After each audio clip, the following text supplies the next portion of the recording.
हाय दोस्तों, स्वागत है आपका माई स्टडी क्लब में। आज हम करेंगे पार्ट 2 पावर शेयरिंग का। तो उसे क्वेश्चन नंबर 3 तक तो हमने कर रखे हैं। आज हम क्वेश्चन नंबर 4 शुरू करेंगे। तो देखते हैं। Describe the ethnic composition of Sri Lanka. Sri Lanka जो एथनिक कंपोजिशन है वो डिस्क्राइब करो। तो इसका ए पॉइंट देखिए, 74% of the population speak Sinhala language and follow Buddhism. जो 74% पॉपुलेशन है ना वो सिन्हाला स्पीकिंग है और किस रिलीजन को फॉलो करती है, वो बुद्धिज़्म को। बी पॉइंट है, 80% of the population speak Tamil language and belong to Hindu and Muslim religion. जो 80% लैंग्वेज पॉपुलेशन है ना वो तमिल लैंग्वेज बोलती है और वो किस रिलीजन से बिलोंग करती है, हिंदू एंड मुस्लिम दोनों से। 7% आर क्रिश्चियंस, 7% वो क्रिश्चियंस हैं and speak both Tamil and Sinhala language. और कौन सी लैंग्वेज बोलते हैं, वो दोनों सिन्हाला और तमिल दोनों बोलते हैं वो। तो इसमें मेजॉरिटी में कौन सी है, सिन्हाला स्पीकिंग कम्युनिटी। तो एक मैप देख लेते हैं। तो ये सेंट्रल एरिया है ना जो आप देख सकते हैं, तो इसमें तो पूरी सिन्हाला स्पीकिंग कम्युनिटी रहती है। ये सिन्हाला स्पीकिंग कम्युनिटी द्वारा डोमिनेट किया गया एरिया है। और जो नॉर्थ और ईस्ट का एरिया है ना, जो ऑरेंज कलर से आपको मैप में दिख रहा है, ये पूरा तमिल स्पीकिंग कम्युनिटी का है। मतलब यहाँ ज़्यादा लोग तमिल स्पीकिंग कम्युनिटी के रहते हैं। ठीक है, आपको समझ में आया होगा। अब क्वेश्चन नंबर 5 देखते हैं। Define majoritarianism. तो majoritarianism is a belief that state only majority community should rule the country by disregarding, ये रिगार्डिंग नहीं है, आई एम सॉरी, डिसरिगार्डिंग है, डिसरिगार्डिंग नीड्स ऑफ माइनॉरिटी। अब देखो, मेजोरिटी कम्युनिटी एक बिलीफ है जिसके अंदर क्या है कि एक धारणा बन गई है कि जो मेजोरिटी कम्युनिटी है ना सिर्फ वही रूल करेगी कंट्री के अंदर, चाहे उसके लिए उन्हें माइनॉरिटी की नीड्स है उसको भी मानना पड़े, तो उससे भी कोई दिक्कत नहीं है। तो ये एक बहुत गलत चीज़ है। इसको कहाँ देखो, क्वेश्चन नंबर 6 देखिए। Question number 6, in which country majoritarianism practice. Majoritarianism, जैसा कि मैं आपको बताया कि मेजोरिटी कम्युनिटी रूल करेगी कंट्री के अंदर और माइनॉरिटी कोई बात नहीं सुनी जाएगी। तो इस चीज़ को कहाँ फॉलो किया गया था। Answer 6, Sri Lanka follow majoritarianism after independence in 1948। 1948 में जब श्रीलंका इंडिपेंडेंट हुआ तो उसी के बाद उसने मेजोरिटेनिज्म को फॉलो किया। Question 7, which community was in majority in Sri Lanka after independence. जो कौन सी कम्युनिटी थी जो कि मेजोरिटी में थी श्रीलंका में after independence, Sinhala speak community. Question number 8 देखते हैं। What measures adopted by Sri Lankan government to impose majoritarianism against Tamil speaking community. देखो, जैसा कि मैंने आपको बताया कि श्रीलंका में मेजोरिटिज्म फॉलो किया गया, जिसके अंदर जो सिन्हाला स्पीकिंग कम्युनिटी ना उसको डोमिनेट कर दिया गया। तो उसके लिए जो गवर्नमेंट है उसने कौन से कदम उठाए कि जिससे तमिल जो सिन्हाला की सुपरमेसी उसको कायम किया जा सके। तो आंसर नंबर 8 देखते हैं। Sri Lankan government adopted 3 measures to impose Sinhala supremacy. Sinhala की सुपरमेसी को कायम करने के लिए श्रीलंकन की जो गवर्नमेंट है ना उसने 3 कदम उठाए मेजर। तो पहला कौन सा था, first point, in 1956 an act was passed.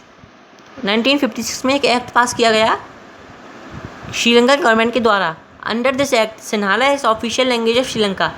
Sinhala को ऑफिशियल लैंग्वेज ऑफ श्रीलंका बना दिया गया। अब इसमें तमिल को कोई वैल्यू नहीं दी गई, इससे जो तमिल स्पीकिंग लोग थे ना उनके अंदर थोड़ा गुस्सा बढ़ गया या थोड़ी नाराज़गी बढ़ गई गवर्नमेंट के खिलाफ। Second point, government made preferential policy for Sinhala speaking applicants in government job and educational institution. तो आप समझ गए होंगे, फिर भी मैं अब एक बार समझा देता हूँ। जो गवर्नमेंट थी ना श्रीलंका गवर्नमेंट, उसने ऐसी पॉलिसी बनाना शुरू कर दी जिससे कि जो सिन्हाला स्पीकिंग एप्लीकेंट्स हैं ना, सिन्हाला स्पीकिंग बोलने वाले स्टूडेंट्स हैं, उन्हें जो गवर्नमेंट जॉब इंस्टीट्यूशंस में उनकी बढ़ोतरी हो गई। ये कहा जाए उन्हें प्रेफर किया जाने लगा कि पहले सिन्हाला स्पीकिंग लोग आएंगे, उसके बाद अगर जगह बचती हैं तो तमिल स्पीकिंग ले लो, ऐसा होने लगा। Buddhism was foster by Sri Lankan government. जैसा कि मैंने आपको बताया कि जो सिन्हाला स्पीकिंग लोग थे ना वो बुद्धिज़्म को फॉलो करते थे, तो गवर्नमेंट ने भी बुद्धिज़्म को प्रमोट करना शुरू कर दिया और उसको स्टेट ऑफ रिलीजन बना दिया। स्टेट मतलब इसमें राज्य वाला स्टेट नहीं, राष्ट्र वाला स्टेट। मतलब अपने देश के लिए बुद्धिज़्म को एक टैगलाइन दे दी कि हमारा जो रिलीजन है वो बुद्धिज़्म है। ठीक है। Question number 9, what measures adopted bye Tamil speaking people against government. अब ये सब तमिल स्पीकिंग लोगों के खिलाफ अत्याचार होते हैं तो वो बैठेंगे तो है नहीं, तो उन्होंने भी कुछ कदम उठाए। तो the Sri Lankan Tamils launched parties and struggle for the independence for the demands. तो श्रीलंकन जो तमिल्स थे ना, उन्होंने पार्टीज लॉन्च की और अपने डिमांड्स के लिए स्ट्रगल करना शुरू कर दिया। देयर डिमांड्स आर, उनकी डिमांड्स क्या थी? First point, Tamil become the official language of Sri Lanka. जैसा कि मैंने आपको बताया कि 1956 में एक एक्ट पास किया गया था, उसके अंतर्गत सिन्हाला को ऑफिशियल लैंग्वेज ऑफ श्रीलंका बना दिया गया।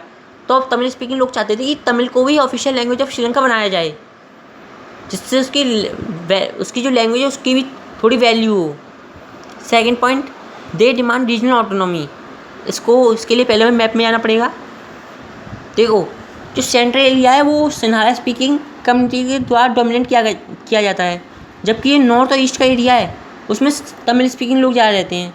तो वो चाहते थे कि भाई जो सेंट्रल एरिया है उसमें सिन्हाला स्पीकिंग बोलने वाले लोग जाते हैं और वो बुद्धिज़्म को फॉलो करते हैं, तो वो चाहते थे यहाँ पे वाली बुद्धिज़्म फॉलो हो, कोई दिक्कत नहीं है। लेकिन जहाँ हमारे लोग ज़्यादा रहते हैं तमिल स्पीकिंग लोग, वहाँ तो कम से कम हमें हिंदू और मुस्लिम का रिलीजन फॉलो करने दो। तो ऐसा ही उन्होंने अपनी डिमांड रखी कि हमें अपनी धार्मिक स्वतंत्रता चाहिए अपने जहाँ हमारे लोग ज़्यादा रहते हैं। और कहाँ पे उनकी डोमिनेंट एरिया था? नॉर्थ और ईस्ट में।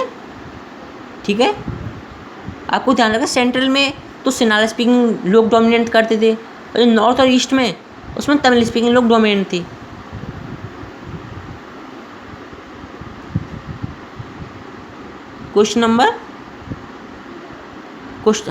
तो थर्ड पॉइंट देखते हैं, they demand equality in job and government university.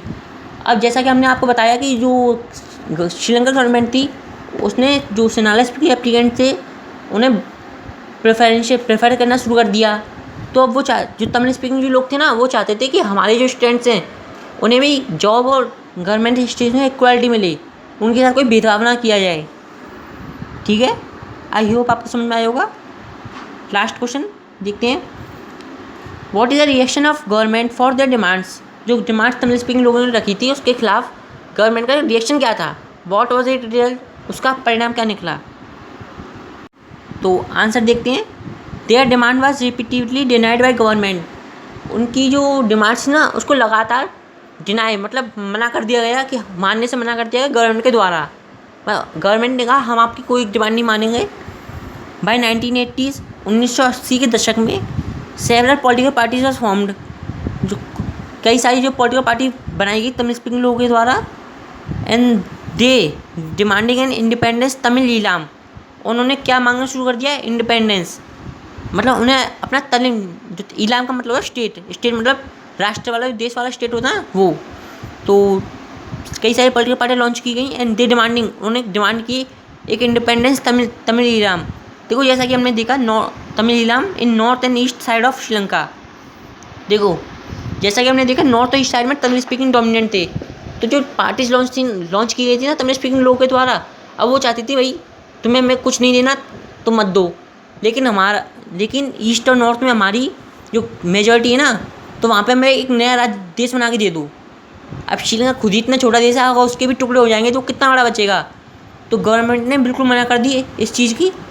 तो इससे बहुत सारी लड़ाई झगड़े दंगे फसाद होने लगे। तो देखते हैं last paragraph, the distrust between two communities turn into wide spread conflict. तो ये जो एक दूसरे पे इन्होंने विश्वास नहीं किया, एक दूसरे की बात नहीं मानी, तो उसका जो परिणाम क्या हुआ, इनके बीच में कॉन्फ्लिक्ट बनने लगे, लड़ाई झगड़े बनने लगे। It soon turn into civil war. और ये जो लड़ाई झगड़े थे वो बहुत जल्दी सिविल वॉर में बदल गए। सिविल वॉर क्या होता है? जब कोई बाहर की कंट्री आप पे अटैक नहीं करती, जो अंदर के जो लोग हैं ना, कंट्री के अंदर के जो लोग, वही आपस में लड़ने लगते हैं, जिससे कि कंट्री की इकोनॉमी और ये सब बिल्कुल बर्बाद हो जाते हैं।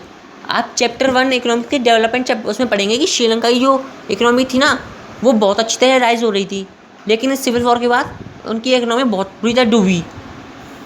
तो ये पार्ट तो कंप्लीट हो गया। इसके अगले पार्ट में हम इस चैप्टर को ख़त्म कर देंगे। थोड़ा सा चैप्टर और रह गया है। आई होप आपको समझ में आया होगा। Okay, bye.